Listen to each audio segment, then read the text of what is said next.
Assalamualaikum warahmatullahi wabarakatuh. Jumpa lagi di video Umi.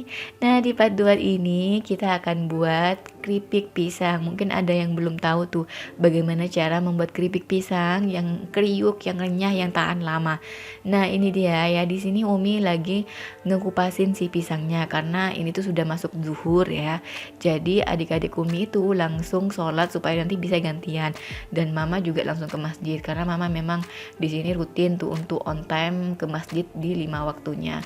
Di sini Umi kupasin dulu semuanya. Ini tuh sudah dua sisir yang sudah Umi kupas. Lumayan sih. Adik-adik Umi juga sholatnya juga lumayan. Jadi ya udah. Nah, ini adik Umi sudah mulai gantiin Umi dan Umi juga langsung sholat. Setelah itu baru deh kita lanjut untuk ngegorengnya nanti. Nah, ini dikupas dengan bareng-bareng. Jadi ada yang ngupas, nanti ada yang goreng. Jadi lebih cepet. Nah, sambil ngupas ternyata di belakang itu Mama lagi ngebersihin bekas rubuhannya pisang. Jadi dibakar-bakar yang bisa dibakar. Nah, ini dia ya, sebelum kita goreng, setelah dikupas, tahap keduanya itu kita buang kulit-kulit hijaunya yang masih ada sisa. Nah, setelah putih seperti ini baru deh kita goreng. Jadi usahakan kalau mau digoreng itu pisangnya dalam keadaan bersih. Nah, ini Mama masih lanjut bersih-bersih di belakang. Sedangkan tugas Umi selanjutnya adalah untuk ngegorengnya. Kalau dikerjakan kayak gini tuh lebih cepet gitu. Ada yang ngupas, ada yang ngebersihin, ada yang ngegoreng. Lumayan cepet daripada harus ditumbuk satu orang. Nah, ini Umi sudah nyiapin, minyaknya sudah panas. Gak terlalu panas sih. Kalau bisa, kalau dalam keadaan masak kayak gini, usahakan apinya kecil supaya gak ada yang gosong duluan gitu loh. Nah, ini pasatnya seperti ini ya. Usahakan itu alat pasatnya itu nempel ke tembok. Kalau kayak gini ya, soalnya bahaya kalau udah nempel ke tembok. Dia tuh bakalan tumpah minyaknya dan bakalan jatuh ke badan kita. Nah, setelah dipasat, setelah penuh, kita geser tuh pakai sutil kayak gitu. Setelah itu kita lanjutin deh sampai penuh.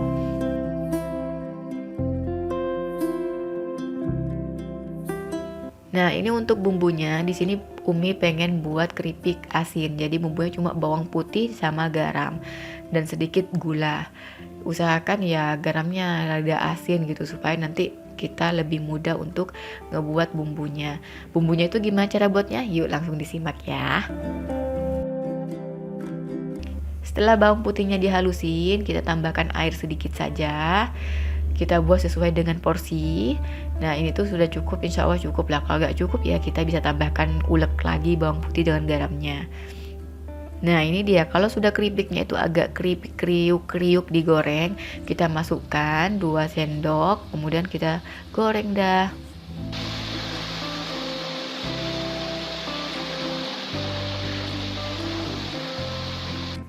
Nah, gitu ya. Setelah dimasukkan si bumbunya, itu tuh bakalan ngebuat si pisangnya itu bermat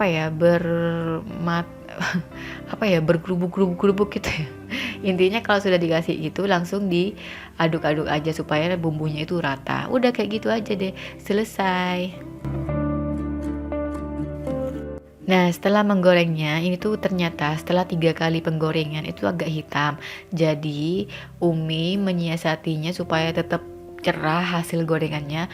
Kita taruh dulu tuh si minyaknya ke wadah yang lain. Kemudian setelah itu baru kita masukkan lagi, tuang lagi minyak yang sudah disaring gitu loh. Bukan disaring sih, agak dibawahin lagi supaya minyaknya jernih lagi. Ini tuh resiko kalau kita itu masak pisang yang sedikit agak muda. Jadi kalau pisangnya muda banget seperti ini itu ya lumayan ngebuat minyaknya agak kotor. Dan juga kalau pakai si bawang-bawangnya banyak ya juga gitu.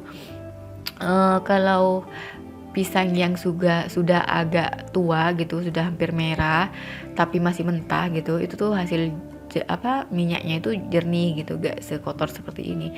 Gak tahu ya apa memang pengaruhnya atau gimana gitu, tapi memang setahu Umi kalau pisangnya itu tua gitu, tuanya pas, itu tuh gak bakalan ngebikin si minyaknya kotor, karena kan ya gitu getah-getahnya gitu loh, masih banyak kalau yang muda banget. Dan itu bumbunya juga tergantung sih, kalau pakai gula ya mungkin gak terlalu sekotor ini tuh kotor karena memang ada remahan-remahan dari bawang putih yang gosong itu loh.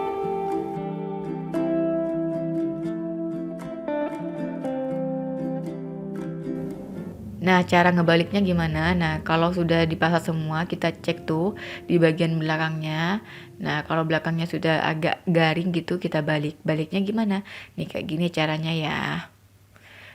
Nah, gini. Nah, ngasih info aja nih, kalau dalam keadaan kita masak, usahakan apinya kecil gitu ya, supaya gak ada yang gosong duluan. Nah, kalau sudah selesai masak seperti ini, baru deh kita gedein supaya lebih cepat kering, lebih cepat matang gitu. Nah, ini tuh sudah kondisinya sudah garing banget, lalu dibalik. Nah, kalau sudah garing seperti itu, baru kita tambahkan bawang putihnya. Tadi bawang putihnya cukup 2 sendok.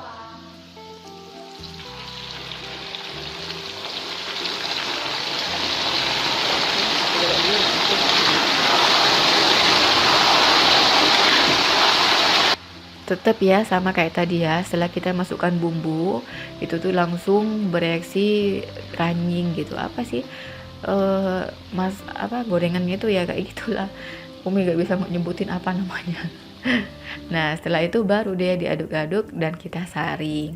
Intinya kita masukkan bumbunya itu setelah keripiknya itu agak garing dan agak renyah. Kalau kita goreng sudah bisa kita bolak-balik, sudah bisa aduk, baru tambahkan minyak sampai dia itu agak set.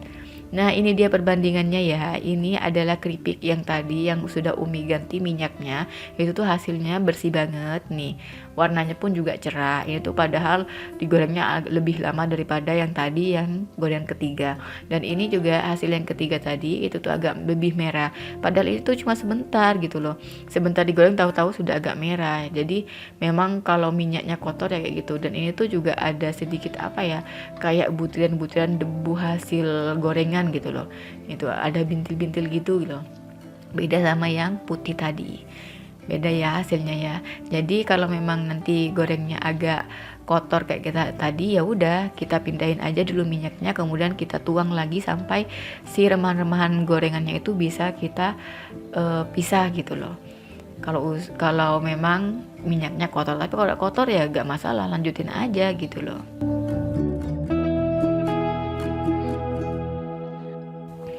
Nah, ini dia gorengan terakhir. Umi pengen buat yang manis. Kalau pengen manis kayak gini, cuma gula pasir dan air. Ya seperti kita buat simple sirup yang lebih kental gitu aja deh. Dan kita gorengnya sama kayak tadi, kalau sudah hampir kriuk gitu, kita masukkan berapa sendok yang kita inginkan. Nah, di sini Mama lagi misahin ke toples-toples karena kita bertiga di sini. Ya udah kita pisah 3 aja gitu loh. Tuh hasil masakannya. Gitu ya, seru deh di sini kalau sama Mama di sini. Kalau semuanya pada ngumpul itu Umi tuh seneng banget gitu loh. Karena selain kita ya kumpul-kumpul sambil cerita, kita juga masak, kita juga nyenengin orang tua. Orang tua tuh seneng banget loh kalau anaknya ngumpul kayak gini, apalagi pada akur, pada cerita gitu loh, ketawa-ketawa. Ya kayaknya momen-momen yang gak bakalan bisa terulang untuk di next selanjutnya gitu loh. Dan ini sudah hampir buka. Nah, ini adik Umi yang nomor 3 lagi masakin si cincau. Nah, ini kegiatan kita di dapur, ada yang buat cincau, ada yang nyiapin keripik, dan itu adik Umi yang keempat itu mau bukber, jadi lagi siap-siap dandan gitu, makanya agak diblur ya. Maaf ya kalau memang nggak enak dipandang gitu. Dan ini lagi buat masak dan adik Via tetap ngerecokin seperti biasa, tapi tetap seru sih. Ada yang sama gak dengan Umi, lagi seneng-senengnya ngumpul dengan keluarga seperti ini? Jarang-jarang ya. Ini tuh kegiatan sebelum buka bersama. Karena adik Umi yang ketiga itu, yang keempat itu mau pergi ya, jadi kita buka bersamanya apa adanya gitu.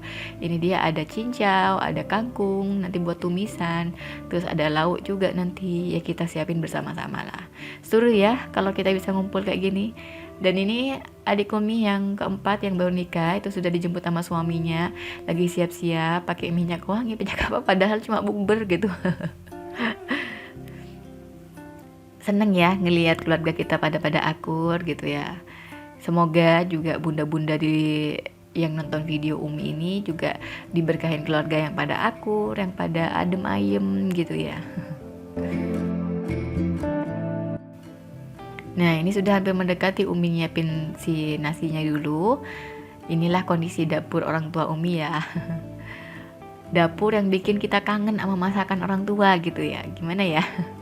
Gak butuh bagus ndaknya gitu, cuma ya gitu, ada momen tersendiri di dapur ini gitu untuk Umi. Ada yang samaan gak sih? Dan ini Umi buat lauknya itu mama pengen buat tempe goreng katanya tuh. Soalnya lama gak makan tempe, jadi ya udah kita sama-sama makan tempe goreng.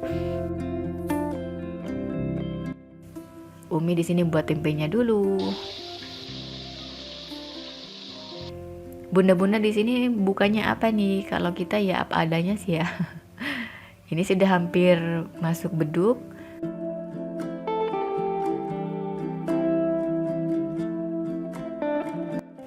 Bismillahirrahmanirrahim. Allahumma laka sumtu wa bika amantu wa ala rizkika aftartu bi rahmatika ya arhamar rahimin. Alhamdulillah, yuk buka bersama. Tuh adik Umi yang cowok baru nongol dia. Namanya juga cowok ya, pasti gak bakalan mau untuk ke dapur ya. Nah, itu saja video dari Umi, kegiatan Umi di rumah Oma, di rumah Mama Umi sendiri. Ya, semoga bisa sedikit menginspirasi untuk berkumpul bersama keluarga di Ramadan ini. Yang gak bisa berkumpul, jangan risau, ada silaturahmi via online gitu ya. Tetap ya, kita bisa online tapi tetap bisa silaturahmi. Sampai jumpa di video selanjutnya. Terima kasih yang sudah nonton. Jangan lupa like, comment, share, dan subscribe. Wassalamualaikum warahmatullahi wabarakatuh.